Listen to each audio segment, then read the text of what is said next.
नाही नाही, काही जरी झालं तरी भैयांचं आणि जेडीचं लग्न झालं पाहिजे. आता ही शितली आली म्हणजे काय तर घोळ व्हायला नको. तिनं फाटं फोडायच्या आत लग्न जुळलं पाहिजे, नाहीतर सगळा घोळ व्हायचा. अहो अहो काय ग? अहो झोपताय काय? आता काय नाचू? काय बाई माणूस आहे. मी काय म्हणते, काय ग? भैयांची कवा बोलणी करून घेताय? पुष्पे, तुझं झालं का पुन्हा सुरू? हा, अगे येळ काळ काहीतरी बघत जा की. हा, आता हो येळ काळ म्हणजे त्या शितलीच्या शानपणामुळे राहिलं का नाही आज पण आपलं बोलणं? पुष्पे, तुझ्या जिभेला काय हाड? नाहीतर काय, आज ही येळच आली नसती जर अजिंक्यन जेडीचं. पुष्पे, तुला किती वेळा सांगितलं ते इशे काढायचं नाही परत म्हणून? हा, किती वाजले बघ की जरा आता. सकाळी परत कारखान्यावर जायचंय मला. झोप. बरं राहिलं,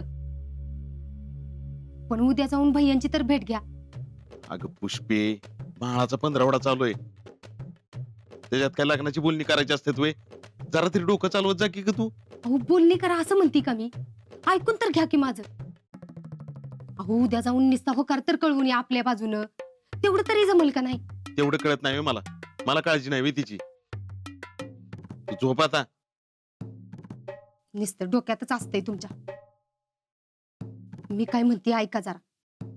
आज जे काय बोलायचं राहून गेलंय ना, ती उद्या पहिलं त्यांना सांगून येऊ. बाकीची ठरवाठरवी घट बसल्यावर करूच की आपण. आणि उद्या जाऊन पहिला तेवढा होकार कळवून येऊ, म्हणजे काळजीच मिटल बघा सगळी.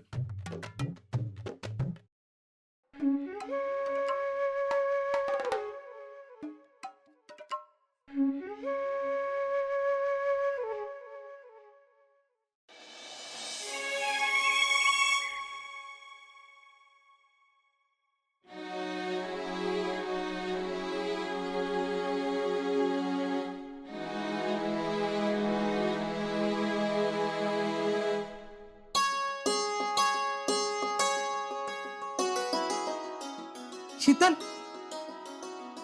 अगं तुला काही कळत नाही का? लगेच आलेल्या कामाला लागलीस वय. आता काम करायला नको वय.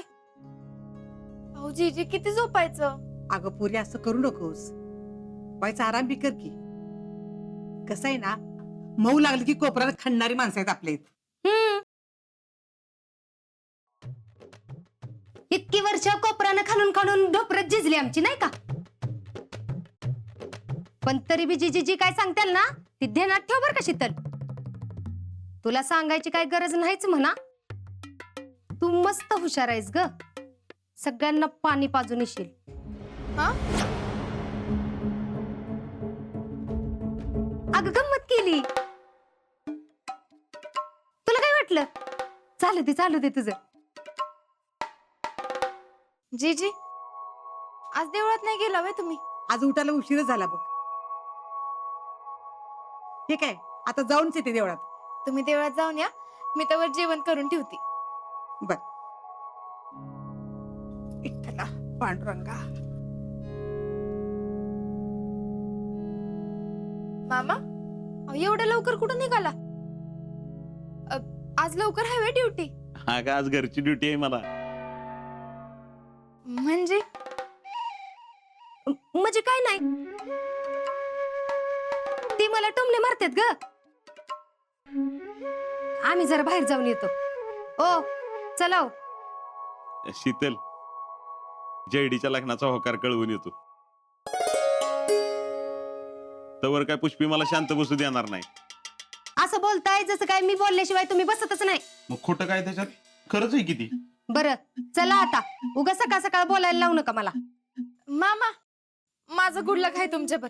एकदम नीट बोलणी करून या काय. चला आता.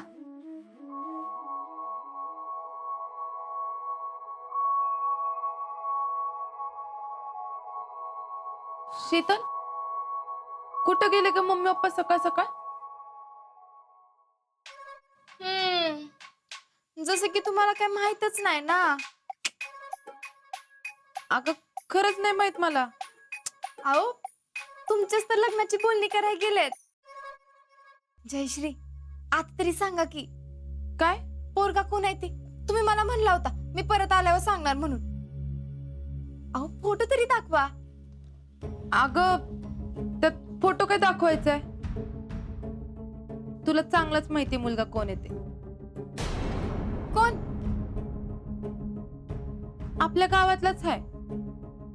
काय सांगताय? आपल्या गावातला आहे व्हय? कोण आहे?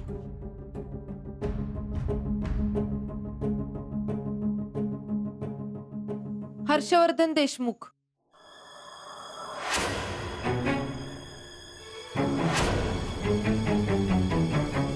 काय?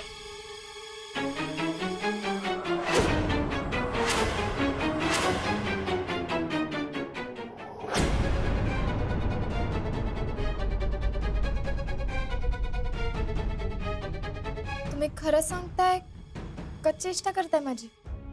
आता यात काय चेष्टा करायची? त्यांनी मला विचारलं होतं, मग मी होकार कळवला माझा. अहो असं कसं? तुम्हाला माहित नव्हे ते माणूस कसा आहे ते? हो त्यानं मला चांगलंच माहितीये कोण कसं आहे ते. आणि हर्षवर्धन लई चांगले आहेत. आता बघ की त्यांनी आपली किती मदत केली ते. मम्मीला फेडरेशन अध्यक्ष व्हायला मदत केली, मला ट्रस्टची प्रेसिडेंट बनवलं. गावात एवढा मान बी आहे त्यांना, घरचं बी चांगलं आहे. मग काय वाईट आहे त्यांच्यात? अहो पण माझ्या बाबतीत तो माणूस कसा वागलाय माहित आहे ना तुम्हाला? कशाला विषयाची परीक्षा घ्यायची? हे बघ, आता तुझं आणि त्यांचं पटत नाही, त्याला मी काय करणार? हा, आता पटत नाही का तू जळतीस माझ्यावर की तुझं आणि त्यांचं लग्न नाही होऊ शकलं म्हणून? शी, अहो काय बोलताय तुम्ही? त्या माणसाची लायकी तरी आहे का? फौजीच्या नखाची बिस्तार नाही त्या माणसाला. आणि मी कशाला जळू? मी चांगलंच ओळखते तो माणूस कसा आहे ते. जयश्री, अहो मी तुमच्या चांगल्यासाठीच बोलते.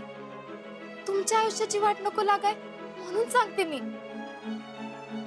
हे बघा, तुम्ही मामांना सांगा, निर्णय बदला तुमचा.